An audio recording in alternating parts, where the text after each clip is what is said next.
Welcome to the Building Efficiency Resources podcast, the BERcast.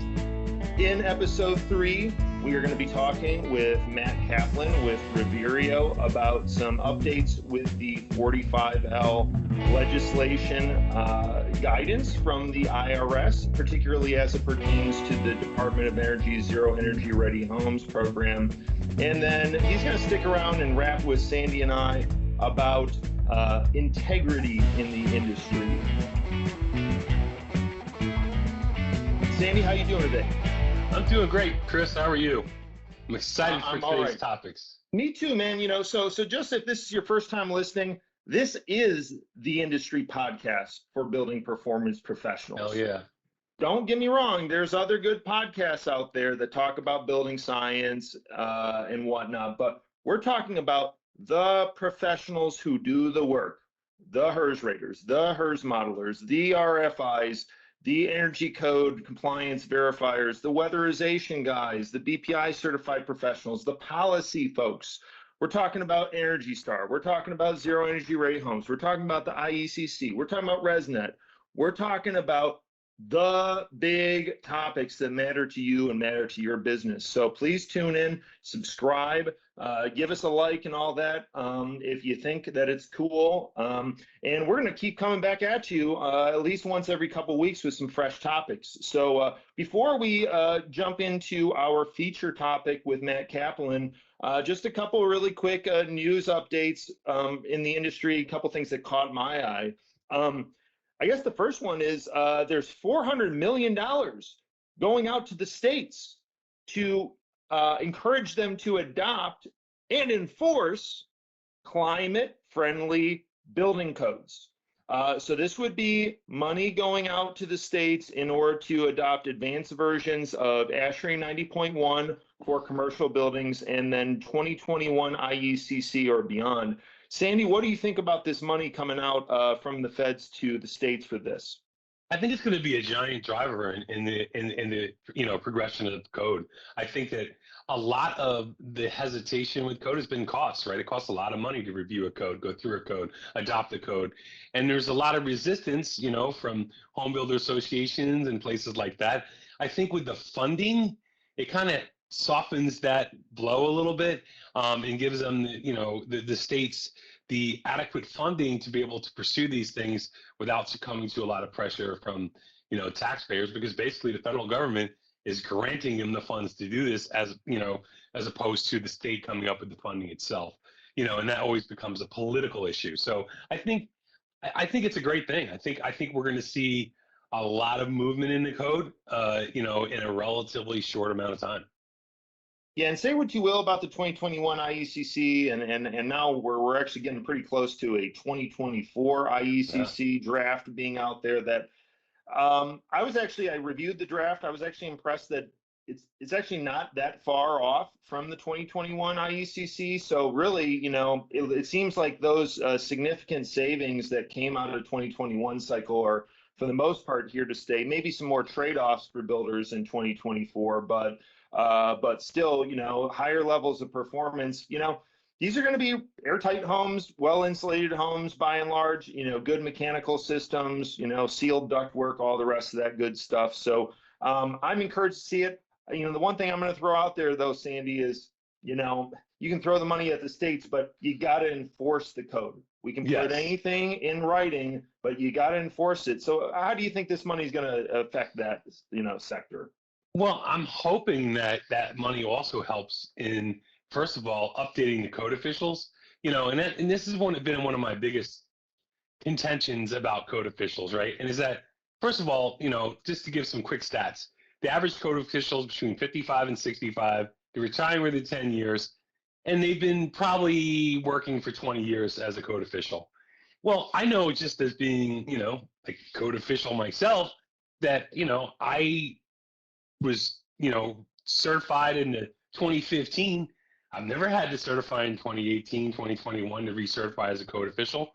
So the question then becomes the education, right? And I know as a direct provider for years, we would have to eventually, when we had places that weren't doing enforcement or didn't understand new code, we would have to go in and actually educate them themselves. So what my real dream is that not only we're going to advance code in these states, but we're also going to advance training in these states for the code officials so they can get a really good grasp on what the new code is and how to enforce it. That would be, something that would be very important to me, and in my mind. Yeah, right.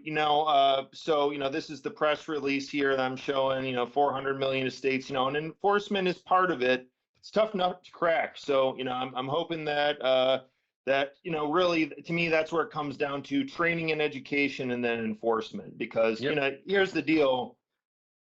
The builders associations, they're not necessarily going to embrace this with open arms. Some of them might, but there's going to be some pushback, and catching up with the topic that we're going to talk about later in the pod. If we don't have good enforcement, if we don't have good oversight, then we don't necessarily always have a lot of integrity in the end product. And throwing money at it alone isn't necessarily going to be the only thing that changes the game. So I'm hopeful. We'll see how it pans out. The other thing that came out and that was newsworthy to me is that the federal government is updating the furnace efficiency standards. For the first time in, I think it was 16 years, the federal government is updating the requirements for fuel-fired residential furnaces, basically to achieve a 95% AFUE as a minimum standard. So by 2028. So it's not tomorrow, but it's pretty quick here. Sandy, what's your take on this?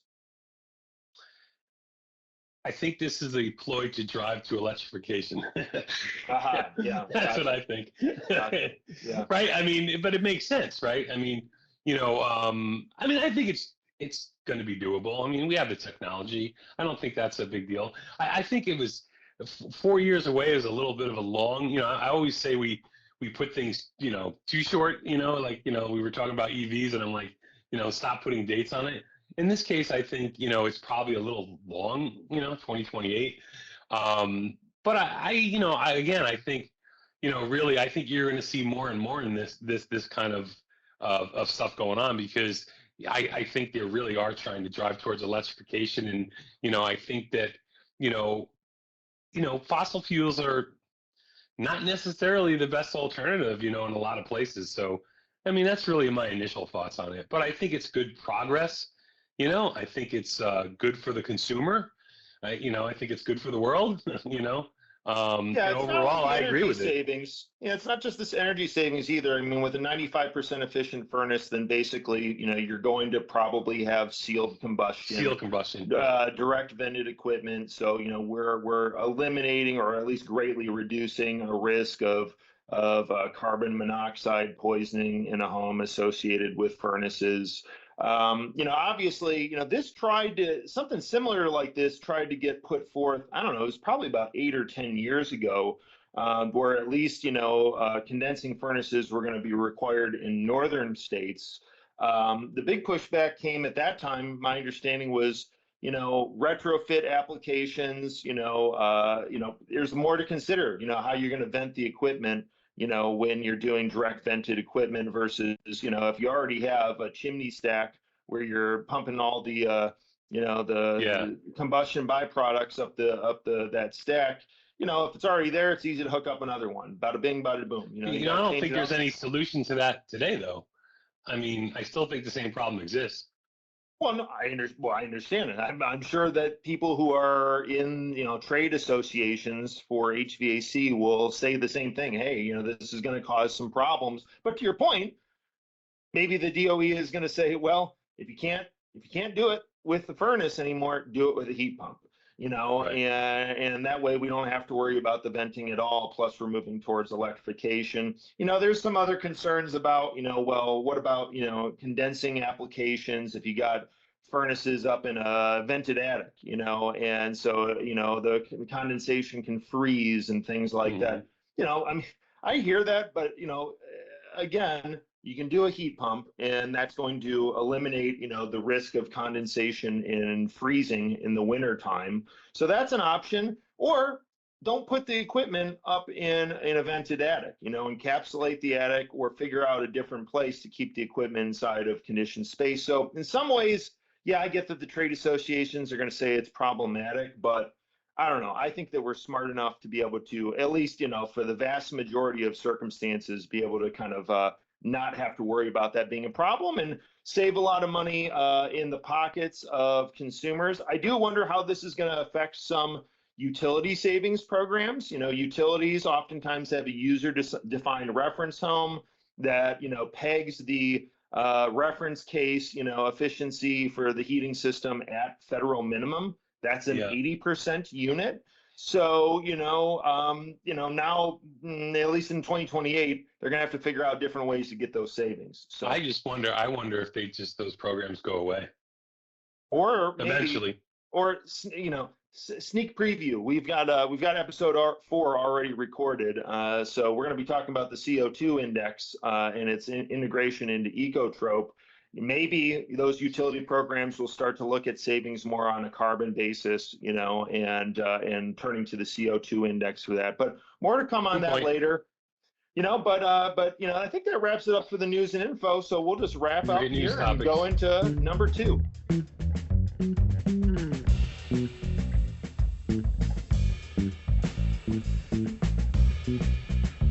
All right, segment 2, everybody, of the BER podcast, the BERcast. We have an esteemed colleague here, long-term friend and BER Rater member with BER's HERS rating providership. We have Matt Kaplan with Reverio. Hey, Matt, thanks for joining us. Hey, guys, happy to be here. Good to see you, Matt. Likewise. Yeah, so we brought Matt onto the pod because Matt and I have been collaborating quite a bit on communicating with, in particular, the Department of Energy Zero Energy Ready Homes program as it pertains to sort of the implementation timeline of the 45L tax credit as it pertains to Zero Energy Ready Homes. There was a press release from the IRS that basically modified some of the previously expressed language about how the tax credit was going to relate to Zero Energy Ready Homes. Previously, DOE was more or less saying that their agreement with the IRS was that in order to get the 45L tax credit as of January 1st, 2024, any property acquired, meaning sold or leased, as of January 1, 2024, would have to meet either Zero Energy Ready Home Single Family Version 2 or Multifamily Version 2. And this just created a lot of concern and somewhat of panic, related to, what that might look like for builders and developers. Matt, just talk about yourself, about Reverio. What's your role in the marketplace there? In the Northeast Mid-Atlantic, and then maybe talk about how you, kind of came to realize this was going to be a big problem if things had transpired the way that they were originally projected with the DOE. Sure, Chris, thank you, and thanks for that introduction. So I'm the co-founder and CEO of Reverio. My role is to, guide our, clients and our enterprise, from a very high level, and I fulfill a number of functions in doing that. The goal of our company and the services we provide to clients is essentially to make it, easier and more cost-effective for people who own and develop buildings to make those buildings more energy efficient and sustainable. And so we provide services to help them do that. Those are, technical services, but they're also services relating to advising them on incentives that help them pay for those increased levels of efficiency. And those incentives come in the form of rebates and financing, and also, in this case, federal tax credits. And we do, as you mentioned, kind of work throughout the Mideast and North Atlantic, kind of along the I-95 corridor, and work with a whole variety of different types of clients who build different types of buildings. So large national single-family home builders, smaller community, developers who are doing low-income housing tax credit projects, and we work on, all different types of buildings, high-rise apartments, townhomes, and everything in between. So, we're looking at this kind of stuff from all angles and how it affects, all of the different types of clients that we service. And as you mentioned, I have sort of a mind for detail on this stuff. I'm not a HERS rater. I'm not an engineer. I'm not an attorney. My expertise is kind of gained through, being a businessman and, doing the work that, we have for about 15 years now here at Reverio. I have an ability, I think, to, look at things from a legal perspective and also understand the energy rating perspective and help to bridge those. And, I do have an educational background in public policy that in business administration that I think informs that. So when you mentioned the DOE's notice, that in the email we got from Eric Werling, either end of last year, beginning of this year, I was taken back by that email because one is it seemed like the DOE was usurping authority from the Department of the Treasury to that it hadn't been actually given in the legislation or in the tax code to determine the successor versions of DOE that would be required for the 45L tax credit.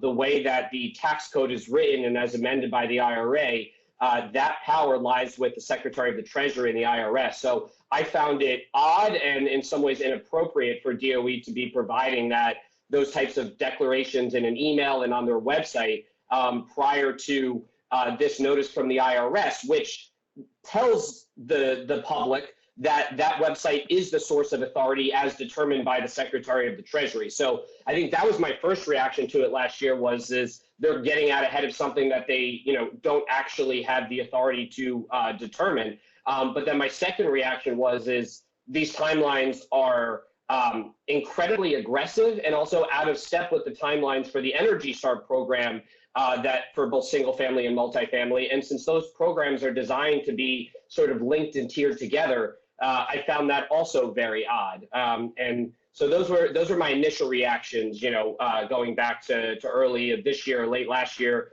when the DOE started communicating about this topic.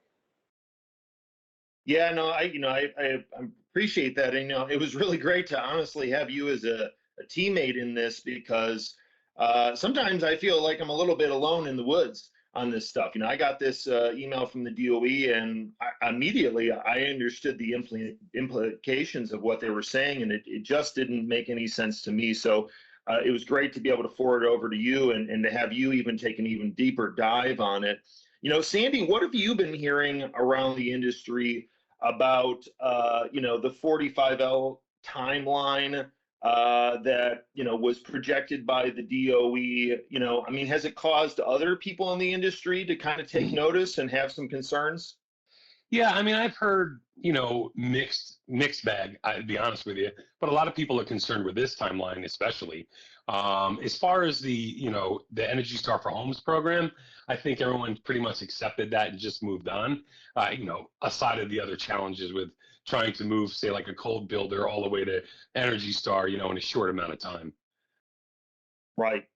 And I think, another point of this too is that a lot of people have brought up to me in my chats are the fact that there's really not a definitive even software, solution yet. And that's a big problem. We're in October, Yeah, so it's really kind of, I'd say, a two-pronged issue at the very least. So again, there's implications on the 45L, which obviously they matter. I'll say for myself, when I saw the IRA language pointing to an advanced tax credit for zero energy ready homes, my initial reaction was, this is awesome. This is finally going to give builders a palpable, kind of carrot to incentivize them to move on from Energy Star and to level up their game to zero energy ready homes. And I'm a big fan of zero energy ready homes. I gotta be honest, I'm not a big fan of the name. I kind of feel like the name does the program a little bit of disservice because, maybe in some of the heavy Sun Belt areas of the country, out west and, the deep South, maybe by following the program, you'd end up being able to have a home that you could throw solar on it and it would be zero energy ready. I think in a lot of the rest of the country, and I'm in Detroit, We don't have a lot of sun. It's kind of cloudy here. So frankly speaking, really, I've always viewed zero energy ready homes as almost like Energy Star Homes Plus. It's kind of, it's a better, more efficient version of Energy Star that also factors in indoor air plus and some other practical requirements. But, nevertheless, whatever you call it, whether or not the name's good or not, I like the program, and I was excited to think, hey, $5,000, this gives people a reasonable target.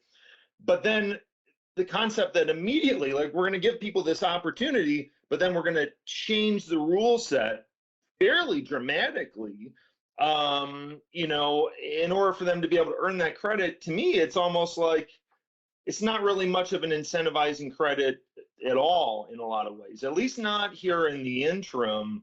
Matt, I mean, how do you feel about it? Do you think that this is really an achievable credit if you got to go all the way to ZERH version 2, at least in the next couple of years? What do you think?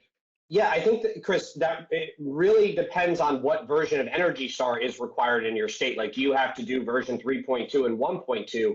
And leaving 45L aside, I think this goes to the decision by the Department of Energy to roll out Zero Energy Ready Home version 2 on a national basis for all states at the same time. So the EPA for Energy Star publishes national program requirements that apply in most states, but the version of the national program that requirements that are in effect is based on the state's energy code. And as the state adopts its energy code, the EPA updates the Energy Star standards applicable in the state.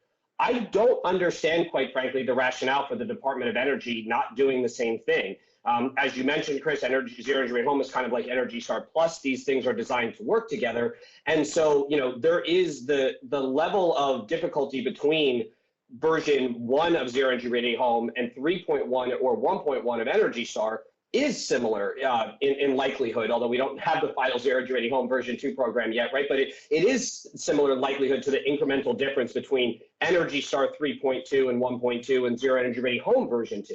But those Energy Star programs are not going to be in effect anywhere in the country until January 1st, 2025. And even in January 1st, 2025, they're only going to be in effect in 5 states currently in the country.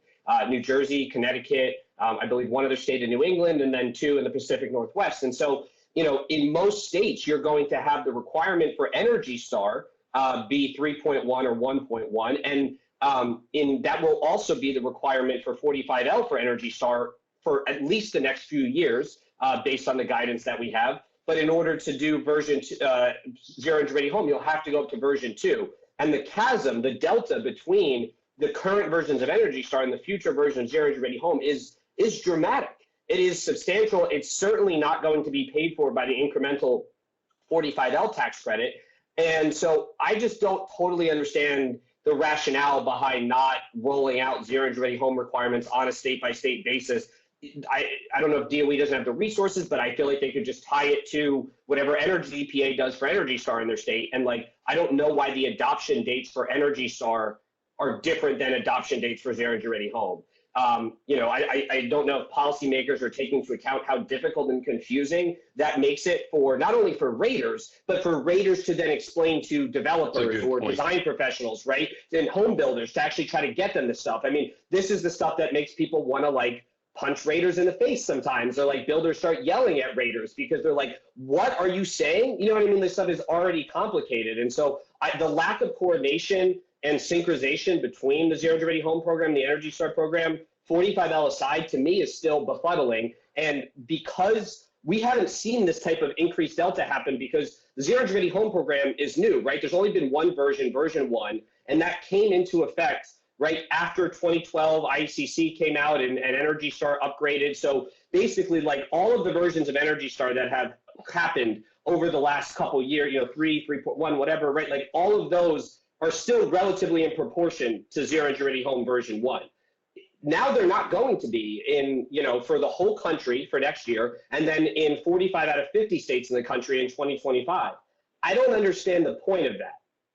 Well, Matt, I'd like to hear your kind of input on, look, you and I both have been involved in a lot of multifamily projects, and they're planned out way ahead of time, right? I mean, some of these projects take 2 years to come to fruition or more.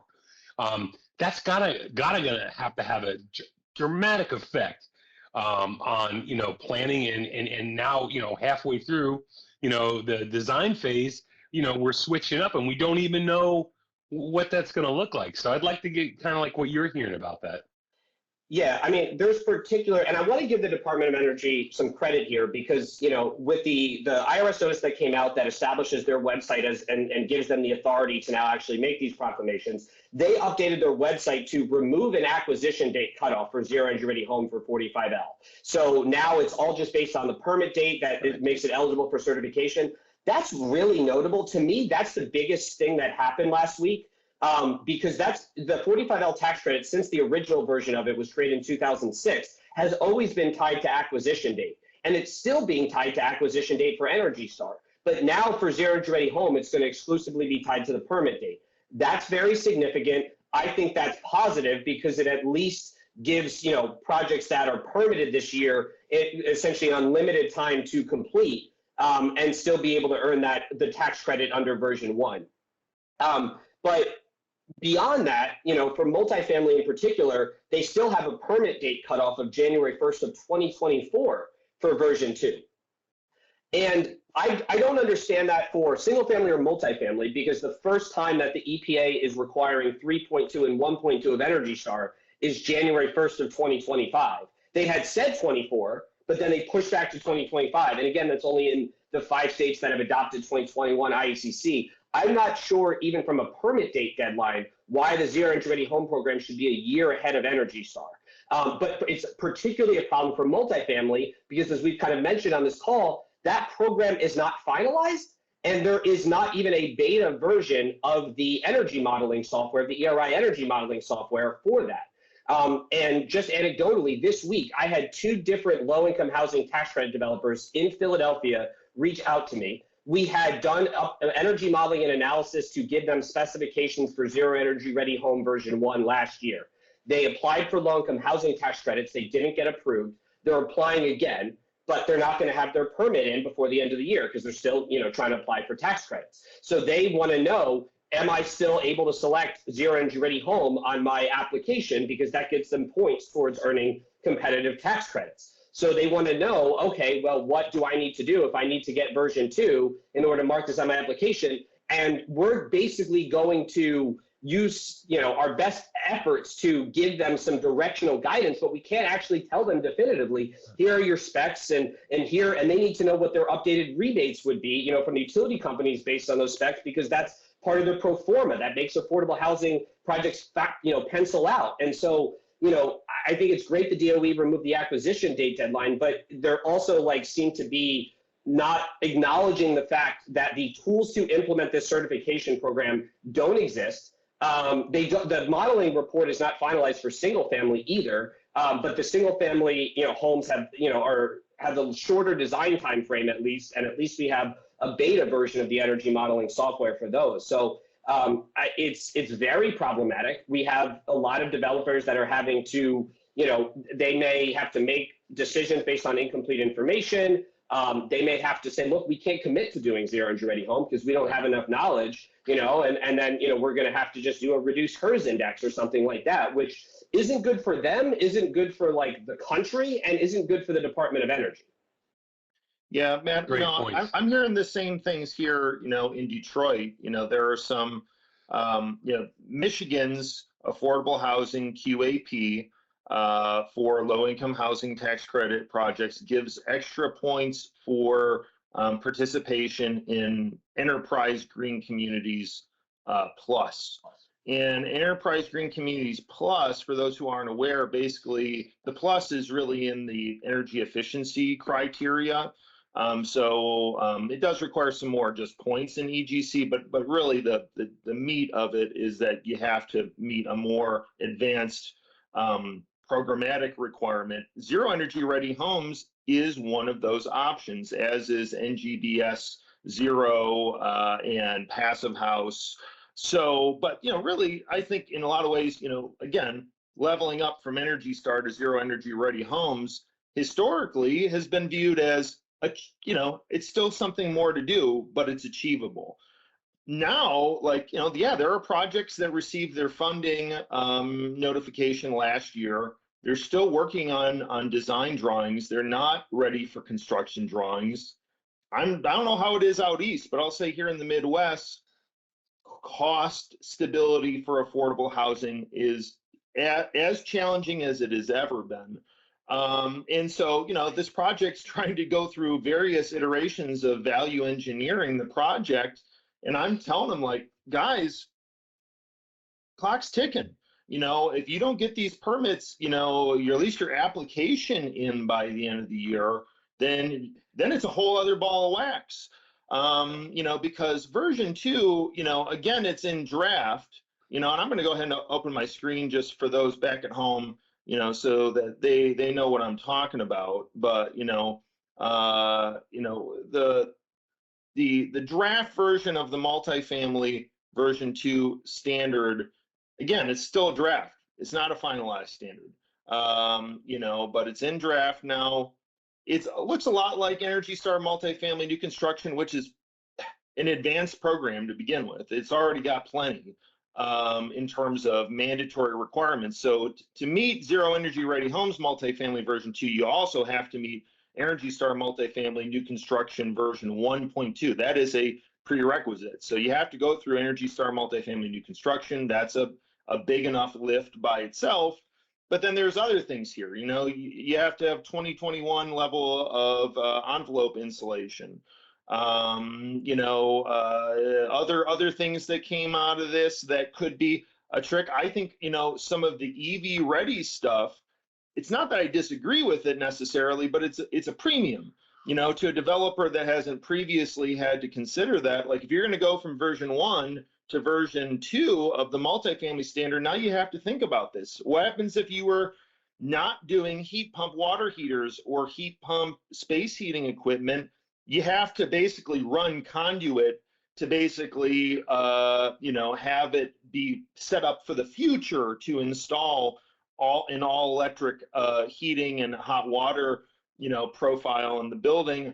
Again, it's not that I disagree with any of the requirements per se, but there's a lot here that would change the budget of a project going from version 1 to version 2. And I mean, Matt, we're already in October. People don't have a whole lot of time to adjust to this, so how do you see this shaking out? Well, I mean, we've been working together to try to communicate directly with the Department of Energy behind the scenes. And, I'd like to say that I'm optimistic that maybe our voices, will be heard, in that process, because, I do think it's really an untenable position on, as you said, October 5th, right? With the holidays coming up, and you have the example I gave was projects that are trying to decide if they can commit to Zero Energy Ready Home for financing application. You're giving an example of a project that already got its financing awarded based on it being designed to, version 1 of Zero Energy Ready Home, but now it needs to get its permit set in before the end of the year, in order to meet that deadline. And anyone who knows that they're not going to get their permit set deadline in by the end of the year is basically can't design their building. It just basically just can't design their building and has been waiting and waiting and waiting and continues to wait. And I think it's really pretty indefensible, that this timeline could be upheld, particularly with multifamily. At least with single family, the timeline for design and construction, you don't have as much single family that's financed by public affordable housing sources. There is that those guidelines are not in draft. The ERI modeling report is still in beta, which is a problem, but it seems reasonable to require version 2 of single family Zero Energy Ready Home starting new permits January 1st. Is it? I don't know. Yeah. I mean, I hear you, Matt, and I think you're trying to compromise, but if I'm to be perfectly blunt, I'm with you about your original assessment. When Energy Star goes to 3.2, Zero Energy Ready Home should go to version 2 for single family. I think when you're trying to get a 1-year jump, what does that do for anybody? Because let's just be honest, it's not like builders across the country have already cracked this nut. They already know how to slam dunk Zero Energy Ready Homes. I mean, yeah, there's a few developers out west in particular that have taken it on and have had really good consulting with some Hirsch raters, and they've made zero energy ready homes more standard of practice for version 1. But we're talking about a small portfolio of homes overall. I mean, and so, you know, to me, we basically are giving builders really still less than a year to really consider the implications of this and to get ready. And so they're just going to say, screw it, I'm not going to do it. The only ones who are going to do it, in my opinion, are like custom homes that were already going to do something really awesome. They were already going to be a passive house. They already knew that they wanted to do it. So now we're basically gifting them money when they were already planning to do it. I don't think that this is going to cause all the builders of the world to kind of get out of the woodwork and say, hey, I want to build it to a 2021 level of IECC home, you know, plus all the rest of the implications of ZERH version 2 single family. Because I'm going to pull those up while you respond here, Matt. But, you know, I just think we're given too short of a window even for the single family program. I agree. I want to qualify because I agree with everything you said, Chris, and you're basically agreeing with my prior points. So I agree with you agreeing with my prior points. The statement I was making about that at least is reasonable to do it for single family, meaning that at least the tools exist. The program, there's at least a beta software tool, and the program requirements were finalized already. I don't think it's something that should be done. Going back to what we were talking about, what you just mentioned, if it's one thing to say, look, Zero Energy Ready Home doesn't want to roll things out state by state like Energy Star does as they adopt the code. We want to do one national program requirement.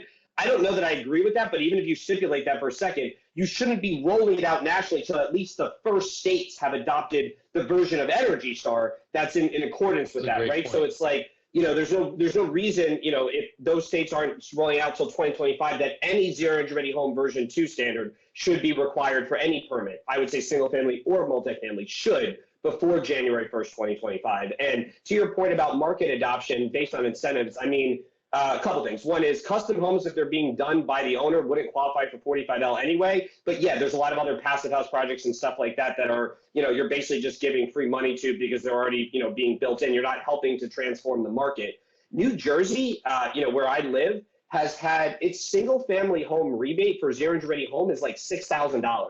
It's been that way for like 5 years. Very few people do it, right? Multifamily, it's like $2,500 a unit. Very few people do it. So like having these incentives, I don't think these incentives are going to be enough to move the market up if you're not in a state that also has those rebates to pair with it. Largely, I mean, it will, but it'll move the market most in those states that have rebates for Energy Star and Zero Energy Ready Home or energy efficiency that you can qualify for, as well as the tax credit. And combining those incentives from a practitioner standpoint, I'm not crying like crocodile tears for developers. I'm just saying that generally these programs are too expensive for most market rate developers, to implement successfully and be able to get a return in the marketplace, whether that's for rental projects or for sale projects. So yeah, I mean, that just sort of further underscores the idea that like we shouldn't make qualifying for this program and tax credit exponentially harder than qualifying for Energy Star. It should be in proportion to Energy Star like it always has been.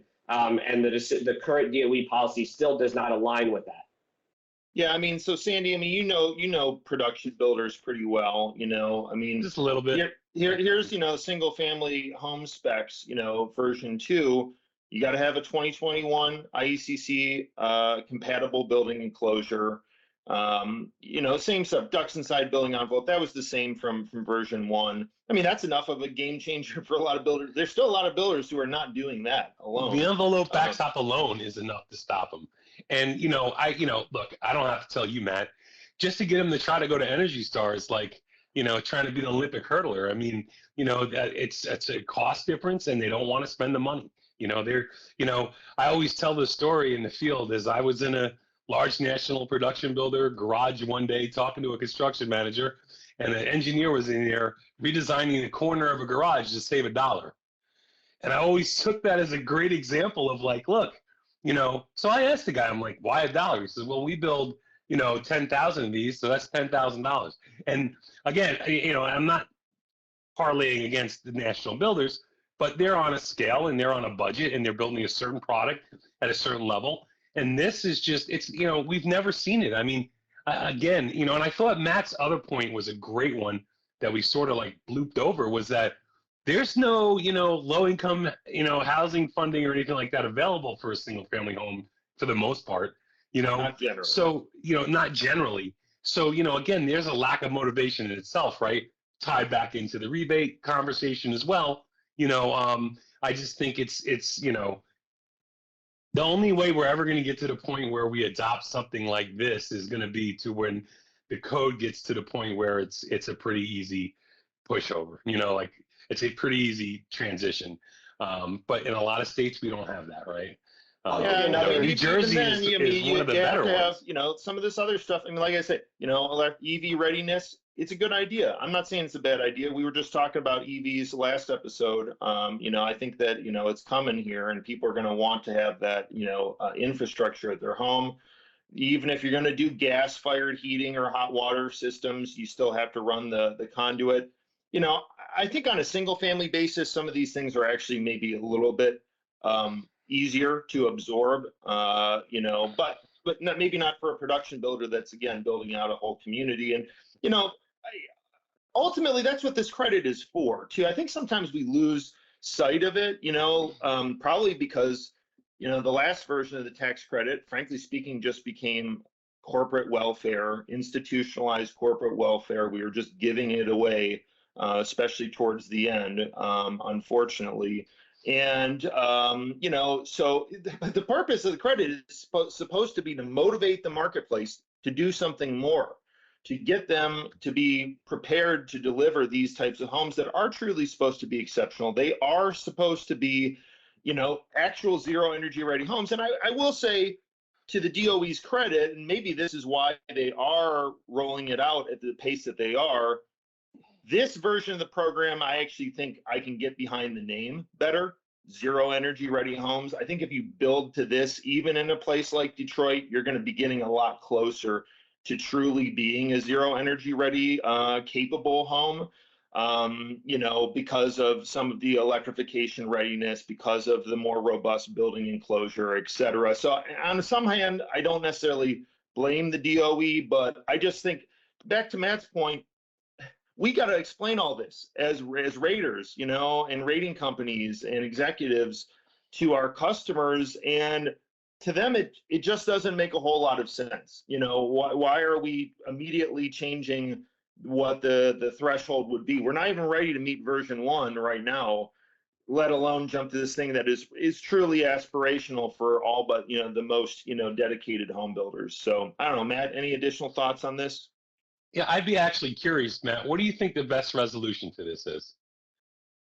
I mean, we spent almost this entire podcast talking about the DOE program and not so much on the Energy Star program. So the DOE program, I mean, I think the change that they made to remove the acquisition, because at one point, right, they had an acquisition date cutoff for 45L was also January 1st of next year, which just means that anything that wasn't acquired by the end of this year wouldn't be eligible for 45L. That to me was going to create basically like a zero energy ready home 45L dead zone for years, right? Because I don't think there was going to be anything certified and acquired under version 2 like next year, possibly at all. You know, so if the acquisition date deadline had been January 1st of next year, I think that would have just like completely just stopped zero energy ready home tax credits for years while the market caught up. I think that was a very bad outcome. I think by removing the acquisition date cutoff, they removed that deadline, which is good. It makes it a little bit more confusing in some way that now Energy Star 45L is tied to acquisition date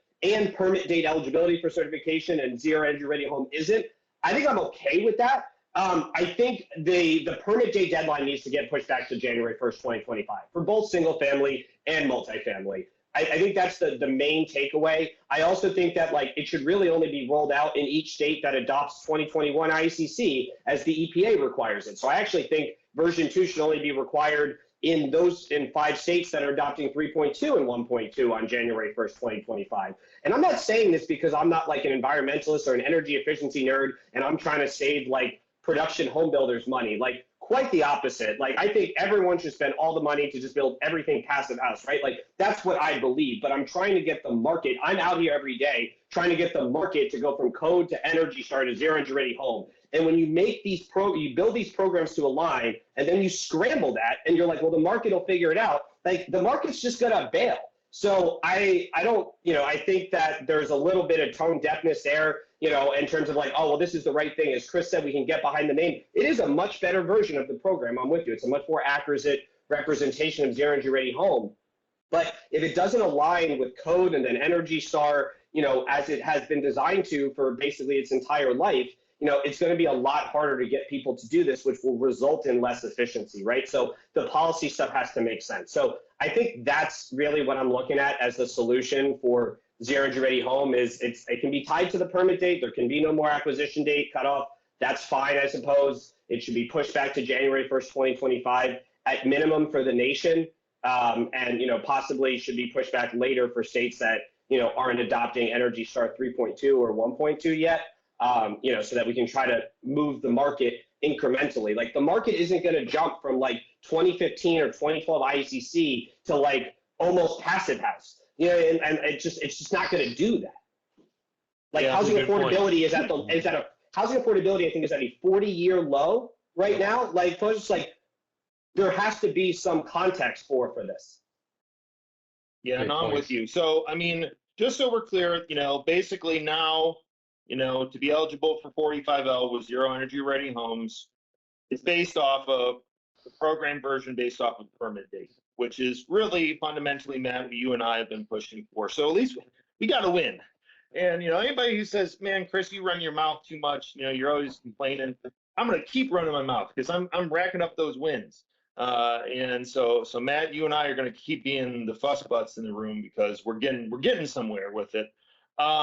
But, so just to kind of take a look at this, you just focus on the national program, not California right now. If you want to earn the 45L, that basically, like if you're permitted this year, that's cool. You're locked into version 1 still. That's about, let's just call it 10% more efficient than Energy Star version 3.1, just as a ballpark figure.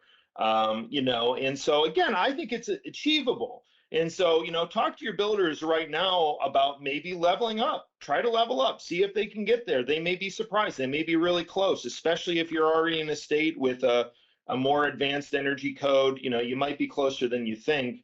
But as it stands right now, both the single family homes version 2 and multifamily version 2 are going to be based off of permit dates as of January 1st of this coming year. And so that's what we've been kind of unpacking here. We're all a little bit concerned. I'm particularly concerned about the affordable housing sector. I just think that it's a lot to ask. And it's, as much as we say, like, don't cry for the builder, don't cry for the developer, I will actually shed somewhat of a tear for the affordable housing sector because, I think that a few projects are definitely going to be put in a bind. And we're just going to have to see how it shakes out. I recently had another communication out to the DOE about some of my perspectives on this stuff. We'll see what the response is. But Matt, any final thoughts about this IRS language that came out, that kind of clarified some of the rules as it pertained to 45L?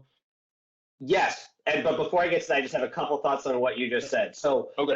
One is I don't want to, while I want to emphasize I think the permit date should be pushed back to January 1st, 2025, I still do think it's important for the DOE to finalize version 2 of multifamily as soon as possible and for Ecotrunk to create the ERI modeling report for Zero Energy Ready Home version 2 as soon as possible because multifamily buildings over 5 stories are not eligible for Zero Energy Ready Home under version 1. So even if buildings that are eligible are allowed to continue to permit till 2025, high-rise buildings are not. So if we want to start trying to get high-rise buildings to do Zero Energy Ready Home, they don't have the ability to do that right now, even though this legislation was passed at the end of about a year ago or more than a year ago. So they need a version, right? And they need a version as soon as possible that they can do. They'll only be able to do version 2. Okay, at least they'll have an option. There needs to be an option for high-rise buildings for this as soon as possible, because right now we pretty much have a dead zone where the multifamily tax credit for Zero Energy Ready Homes stops at 5 stories. That's not the intent of the legislation.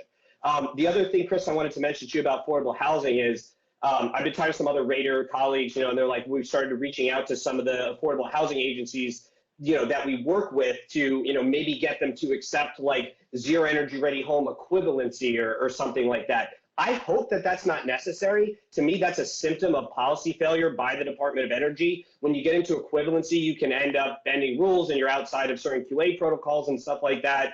And then you're also not able to qualify for the incentives, either the tax credit or any rebates that might be tied to that certification. So it's not ideal, but it may be incumbent upon raters, depending where they are, if they work on a lot of affordable housing programs, to talk to your, state housing and finance agency that does the QAPs and awards the low-income housing tax credits. You might want to start being proactive with them about this. So those are my two comments on that. And then as far as other comments about the IRS notice, so I think what's it's interesting in what it did and interesting in what it didn't do. So for single family homes, there wasn't that much guidance to be provided already because the legislation, the tax code was already very explicit on the 3.1 deadline and the 3.2 deadline. So I thought the most interesting thing that the IRS notice did for that was it establishes like what happens past 3.2 for single family, right? And it establishes, okay, as states start to adopt 3.3 or single family homes version 4, there'll be a 2-year phase-in for that. I think that makes sense. I think it's good to have clarity on that. I think that's reasonable. And that's great. I found it, and when they did that guidance, they introduced the term applicable to the location, because they're saying, okay, there's the national program requirements in effect, but then also like you have to be subject to the requirements applicable to that location, right, as well with the 2-year phase-in. So that makes sense. I'm a little bit confused as to why they didn't offer similar clarity when it comes to Energy Star multifamily. So, the tax code refers to there being a 3-year phase-in for the Energy Star version of multifamily in effect. And the whole thing is that these are national program requirements. So is it when they're in effect in the first state, like New Jersey and Connecticut in 2025, that makes it in effect for the whole country, right? Or, what does that mean? And so I'm not sure why. I would have thought, as I read the single family section, I'm like, oh, they must have done the same thing with the multifamily section. Said right. Something where they clarified like the national program requirements applicable to the location. They didn't do that. So there's actually no clarity on what version of MFMC is required to the tax credit post 2026. That's weird. I'm hoping that we can follow up with the EPA on that, because I think maybe now that the Treasury has kind of bestowed this authority on the EPA to make these determinations, that the EPA may be able to advise, because previously we asked them about this, they're like, we're waiting for IRS guidance. So I'm hoping that we can now maybe follow up with EPA and get a response on this, because it's very clear what happens with Energy Star single family, and it was already pretty clear, and this guidance made it more clear. But it wasn't clear what happens with Energy Star multifamily, and this notice did nothing to clarify anything with Energy Star multifamily for the most part. Yeah, man, I can't help but think it would have been so much easier if they would have just based it off of, you get the tax credit for whatever applicable version that these federal programs say based off of the permit date. And we wouldn't have to monkey around with all this acquisition date, because if we would have done it based off of that, it would have been real simple. Refer to the EPA and the DOE's website, yep.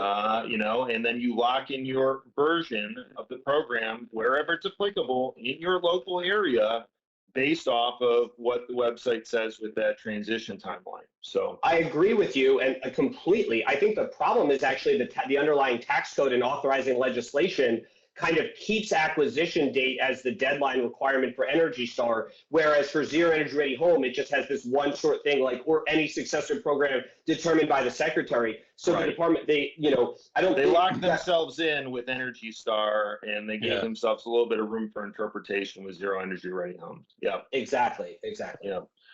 Well, Sandy, I know what you think is probably the most important thing that came out of this IRS notice. Why don't you give it to us? Well, I think the most important thing that came out of this notice was the fact that it clarified certification.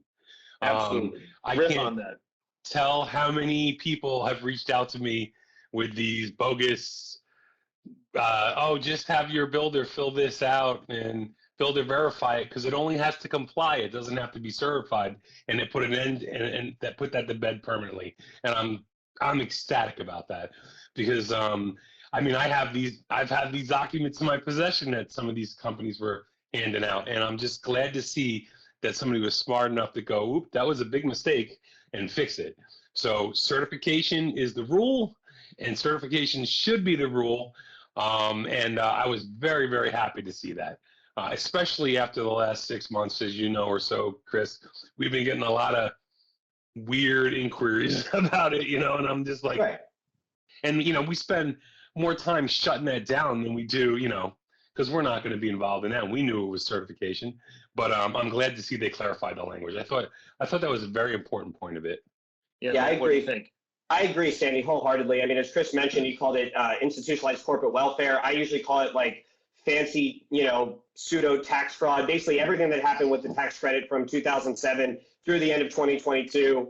If you know kind of thing with this, basically the energy savings requirements were sort of, open to interpretation, and there was no enforcement. And corporate divisions, especially of large home builders, got used to, paying sort of a cottage industry of companies to manufacture and sign off on claims of energy savings to claim these credits, and that went unchecked for a long time. That also relates to some of the stuff we were talking about before with like the decision making about the big builders to do this. Like the tax credits don't accrue to the divisions, right? They accrue to corporate, and the division corporate has to issue the mandate, but the divisions they have to align the incentives because the division guys are getting banged on cost unless someone from corporate is demanding that they get these credits because they used to just get them basically as a matter of right, and now they actually have to do something. They're not going to do that. And so it's actually not even like the purchasing and construction people in the division level that need to understand this stuff. It's like the corporate level people, which are actually in many cases further removed from understanding the nuances of this stuff. So the more complicated it is, the harder it is to sort of get those large production builders to do that in mass. And as Chris mentioned, the point of this is to incentivize builders to bring energy efficient homes to the market. So I was really glad to see the certification, requirement as well. I do think, though, we're still going to have unscrupulous HERS raters and providers, and I think it's incumbent upon RESNET and the EPA to increase levels of quality assurance. I don't know if you guys would be happy to hear this, but you guys are one of the good providers, right? I think there's a lot of, I'm not going to name names, but I think there's a lot of providers and a lot of raters that are in the business of manufacturing energy saving claims for people. And even though now you'll be required to do Energy Star certification to earn this tax credit, I think it's just going to morph into that form, and you're going to have raters and providers that bend rules to qualified builders under duress for this tax credit. And I think that RESNET in the EPA, and then of course the Energy Ready Home Program, need to increase the level of quality assurance on the providers and raters to ensure, that there is actual integrity to this. And there's a lot going on, Matt, as far as previous 45L, I can tell you that. And I think it's abundantly clear that enforcement's going to take place. And I say, let the guillotine swing. I mean, everybody's been warned, everybody's been told. It's not a secret. I mean, the EPA has, everyone has said that this is over with. And this just, to me, this was the little icing at the top of the cake. And is what we needed as an industry to really not only just ensure integrity, but to get any bad players that might be in it out. And I'm excited, and I know you feel the same way, and I know Chris feels the same way. I'm like, great. And you know what? If they're out there, they should go at them with full force. Absolutely. Yeah, well, honestly, Matt, we were going to keep you on for segment 2, but I'm just going to roll and keep going. We're going on to segment 3. And this is what we call Sandy and Chris's 5-minute musing. And the word of today is integrity. What does it mean to have integrity in this business, and why you should, as a professional in this business, live and breathe it every day? So I'm just going to go in. There's certain things. I'm on the RESNET board of directors, for those y'all who do not know. And as a board member, I am able to receive certain privileged information about investigations, legal issues, things like that. And so I can't divulge specifics. But here's what I can tell you. In the last 2 years, there have been outcomes of investigations that have resulted in legal action, stripping of providerships, stripping of the labels of homes for Energy Star. And there was actually a pretty big announcement that came out in publicly available knowledge today, Sandy, that you made me aware of, that, you know, a large player in the industry got themselves into some hot water, didn't they, Sandy? You sure did. And this was a protracted federal investigation of a name that anybody who's anybody in this industry knows this name of this entity who was involved. And, you know, we're not going to name names. We're not going to give you exactly what the document is. You can go look for it if you want. But folks, do the right thing. Have integrity. Don't keep running all of the rest of us through the mud. You know, Matt, I don't know if you have to deal with this at all, but, you know, as one of the nation's largest providers, we're constantly having to basically ensure that our raters are playing in a fair and equitable marketplace. You know, and sometimes we've had our own raters that try to test the limits, and we've had to take disciplinary action against them. That's very uncomfortable to do that, but we've done it. What do you run into, and what can you tell, you know, everybody else who's listening about, you know, Reverio's sort of perspective on integrity in the industry?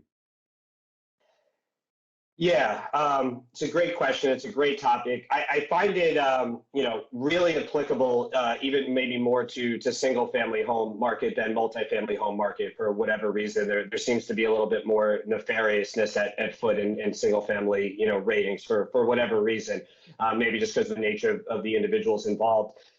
You know, it's basically, you know, there are, you know, big rater, let's call them, right, who, you know, does, you know, drive-by inspections and pencil whips inspections, and, you know, or, you know, gives, you know, energy code calculations for compliance that, you know, are using methodologies that, you know, sure, I mean, no code official knows anything about energy code, so you can use HERS rating ERI software to generate code compliance documents and manipulate them, you know, if you're inclined to do so. You know, and we have, you know, those, you know, raters giving, you know, basically false information and false, you know, positive rewards to, you know, potential clients or clients of ours. And then we have to, you know, have these conversations with them, be like, look, like, they're going to be doing things that we're not willing to do. And if you want to just go with that and accept their, you know, specifications and accept their inspection results as valid, the code official probably isn't going to catch anything. And maybe the homeowners association will never sue you, right? Who knows, right? So we're often dealing with that. You know, there are, I think, several, you know, large raters out there that I don't think you necessarily have the best and most integrity in their business practices. And, you know, they compete, you know, in many markets throughout the country. And I think, you know, I'm not alone in amongst raters probably listening to this podcast that have to, you know, compete with such raters. And, you know, it does make it hard to, you know, to get builders to do the right thing when someone else is willing to take their money to tell them they can keep doing the wrong thing, right? At the end of the day, these guys are, you know, they're just trying to do their jobs, and, you know, they don't really want to take it on to, you know, and be the champion or something internally to tell the rest of their company, hey, we got to spend more money, or hey, we got to fix this problem, you know, that we're telling them when, you know, someone else is, you know, telling them everything's okay, and actually you get $2,000 for doing this as well, you know, because we use some software from California, you know, and, you know, someone from Florida signed off on it. So I probably said more than I should right there, but, you know, that's, you know, certainly something that we're seeing, you know, constantly, and we continue to see.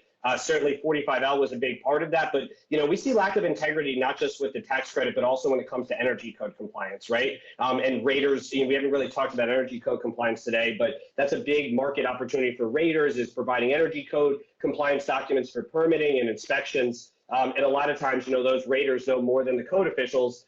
Code officials, you know, famously don't really understand or enforce energy code very well. And so we don't just see this happening with 45L, you know, we certainly also see this happening, you know, with energy code compliance at a local level. So yeah, well, I mean, you know, Matt, you know, Reverio has been in business now for over a decade, you know, in a competitive marketplace, you know, and here's the deal, you know, nobody's perfect. And I don't want to go out here and be like, oh, BER has never made a mistake, or, Revirio's never made a mistake. I mean, like, there's a difference between learning lessons as you go through business and being able to kind of confront those and learn how to do better, compared to knowingly doing the wrong thing in order to just sort of pencil whip, make money quick and dirty, allow somebody to get away with something that they're not supposed to per the law. And so, I mean, what have you all done? Because I mean, you've got a successful business. Your business has grown, and you've done it with an air towards integrity. So, I mean, what is it about, this business that keeps you going in that direction? Because, man, I'm sure you've had plenty of opportunities to go the other way. Yeah, I mean, it's certainly, making sure that clients are a right fit and being really clear and communicating, usually with leadership at a client level, and, making sure that they understand like what your objectives are and the approach that you're going to take, and, being willing to walk away, and understand that you're not going to, bend your principles to, win a project, and being confident, in that. And I will say too, I mean, the market has, in the decade or almost 15 years since we've been in business, it's really positive in terms of the changes we've seen in the market. I mean, the changes in code, the awareness of these programs, the interest in doing this stuff, all the different drivers, whether it's 45L or other things that are driving this, we've seen increased adoption, of these programs. By and large, we've seen increased improvements in energy efficiency. And so, I'm encouraged because I think more clients than not are, wanting to, play by the rules. And they may be trying to get a certain thing for as little effort and cost as possible. That's the nature of business, but they're not willing to necessarily bend the rules to do that. They just don't want to spend more than they have to, and they want the easiest route, which I don't think is something to fault, them on. So is every client coming in and being like, how do we make this a truly net zero building with no embodied carbon for the benefit of our buyers and renters? No, that's not happening for the most part. But most of them are coming into this with a seriousness of intent and understanding that energy efficiency is part of the design process, right? That was not the case, for many, many years. It was like, okay, well, I do whatever the architect says I need to pass my res check. I think the code official does an inspection at some point and I'm good, right? Like that's the extent to which energy efficiency was being included as part of the design process of projects, more than a decade ago. And that's dramatically transformed. So, you have to, just be confident in your principles, communicate them clearly to clients, and, the rest kind of shakes out from there. I think, you lose some business along the way, but, you gain others and you find better clients, who, you'd want to work for anyway. Yeah, Sandy, I know that this is a big, I would big really thing love that to weigh matters in to on you. this. Yeah, I know. So- Well, this is your topic. This is your musing. So please, So- you've been in this industry for as long as Matt and I have been. Basically, how have you been able kicking to around a little bit? So, well, as a former RESNET board member, as a former Greenville NHB committee member, very involved in the industry for many years. I've taken building science extremely serious, right? All the way down the rabbit hole, everything from being a master thermographer to you name it. And I can tell you this, that when I've come across this, I've dealt with it in a severe fashion. And anybody that knows me will tell you that. So I have two perspectives on this, right? Like I come from primarily, the other side, the rater side, right? The direct provider, integrated provider, whatever you want to call it side. There are some good companies out there that do a good job. I'm telling you, there's some good competitors out there that most part do a good job. Is everybody perfect? No. Are there bad players? Yes. I've had to fire a lot of people for doing things that weren't right. And, do I think that the intention of the builder is to cheat? My answer to you would be no. I think for the most part, when it comes to division leadership and above, that they really do truly want to do the right thing as long as they can afford it, right? And as long as it works. I think I think part of the problem in the rating industry is the bigger you get, the harder it is to control. You know, and Matt, I don't have to tell you that. Matt, you could attest to that.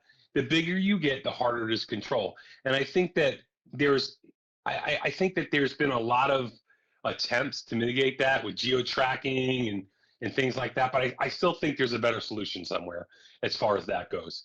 But I think that there's companies that allow a lot of stuff that shouldn't happen. And I think that, to be honest with you, I think it makes an unfair playing field for people who are trying to either come up or even, Matt, you have a decent sized company. What about the one guy raider? What shot does he have in a lot of these cases? And it's really not fair. It's just, a young man or a young lady trying to build a business and do the right thing. And it can be discouraging. And I think that's the bad part. I think the good part is that the world is starting to wake up. And I think that the more that people like us talk about this, and we need to talk about this, and Chris will tell you, I have walked away from opportunities, good ones, over this. But integrity is the number one thing in my book. And if, I think that we need to breed this into our industry. I think when we talk about things like the gold standard and all these things, that we need to mean it. And we need to put everything in it, and we cannot tolerate it. It can't be swept under the carpet.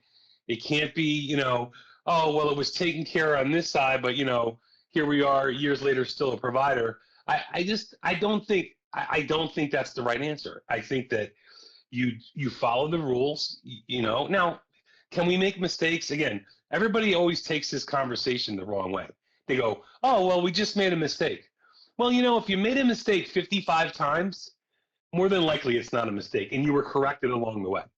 You know what I mean? So there has to be an even, leveling of justice, right? I'm not a big punitive guy as a QAD for most of my career. The first time I'm going to teach you the right way, but you better not do it the second, the third, the fourth, and the fifth. And I think, I think we need to talk about it. It's been under the carpet, whispering in the corner at the RESNET conference. No, bullshit. We need to bring it out, and I call bullshit on that. We need to bring it out in the public. We need to be spokespeople for the right thing. And when we're not in the right thing, we need to call it out. And that's the way I feel about it. And, Matt, I don't have to tell you about legal things, right? Under all kinds of non-competes, and we do all this crazy stuff in this business. But in the end, none of that matters if we're not making a difference, because that's what we all got into this to do. Yeah, we want to make a little money, but we want to make a difference. And I think the way we make a difference and the way we bring this whole industry to the next level is to embark on a crusade to correct this issue systemically in the business. Yeah, and I think, Teddy, one of the ways we do that is, raters who do, exercise integrity and want to make sure that, if other, builders and developers and design professionals interact with the rating industry, they want to be getting consistent messaging from them, right? You don't want one person saying, because we already talked about, it's already confusing enough to get people to listen to us and do the stuff that we're trying to get them to do.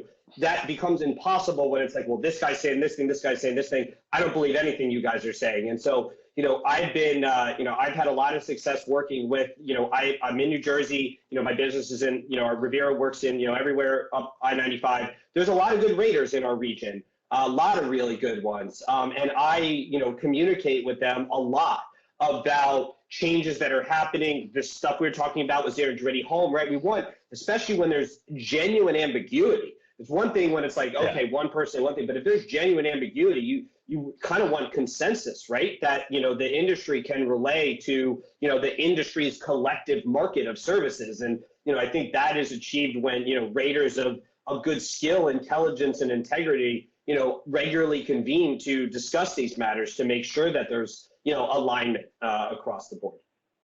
Yeah, and I think that's an awesome point. I mean, I don't think we do. We view each other as competitors a lot more than I think we view each other as, as constituents of each other's that are working in the same business. You go to other industries, they have, bowling pin cue maker conventions, and they all get together and they shit. That's a bad example, but you know what I mean. Or whatever. Lawyers have all kinds of. We have the RESNET conference, and but do we ever really talk? Do we ever really say, hey, man, And I don't think we do, and I think that combined with the fact that hey, if you don't have an expert, find an expert. There's a lot of really smart guys in this field, and you know that, Matt.